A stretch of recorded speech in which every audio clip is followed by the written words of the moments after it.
Immerse yourself in the profound insights offered by Father Chuck Belmonte as he delves into daily reflections on various gospel passages from the Bible. Does death always have the last word? No, since Jesus redeemed the darkest places of our human existence. Pope Leo reflected on Jesus' descent into the underworld on Holy Saturday to bring light to the darkness of human existence.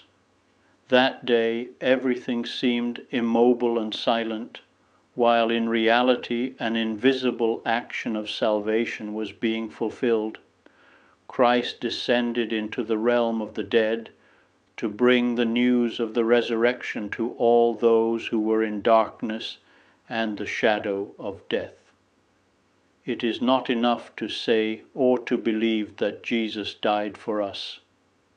It is necessary to recognize that the fidelity of his love sought us out where we ourselves were lost, where only the power of a light capable of penetrating the realm of darkness can reach. Jesus' descent into the underworld after his crucifixion and before his resurrection is the most profound and radical gesture of God's love for us. The underworld is not so much a place as a condition where life is depleted and pain, solitude, guilt and separation from God and others reign.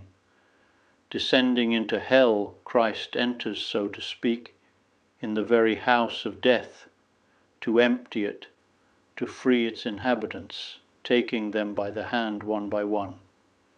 It is the humility of a God who does not stop in front of our sin, who is not afraid when faced with the human being's extreme rejection.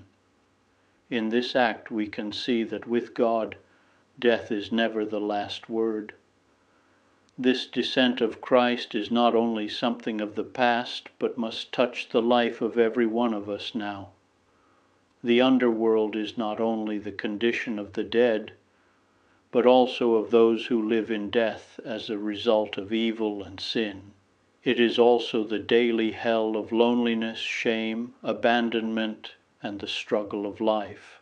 Christ enters into all these dark realities to remind us of the love of the Father, not to judge, but to set us free, not to blame, but to save us. He does so quietly, on tiptoe, like one who enters a hospital room to offer comfort and help. When man is lost, the Lord descends where man has hidden, out of fear, and calls him by name, takes him by the hand, raises him up, and brings him back to the light.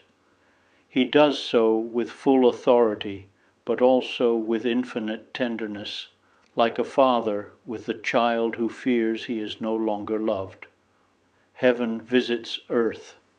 The descent into the underworld shows us that nothing can be excluded from his redemption, not even our nights, not even our greatest faults, not even our broken commitments.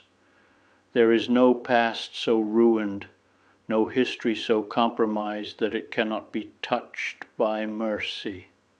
Nothing can be left untouched by God's compassion. This is the silent embrace with which Christ presents all creation back to the Father to restore it to his plan of salvation. I would be delighted to extend an invitation to you once again tomorrow for another insightful reflection on the Gospel by Father Belmonte.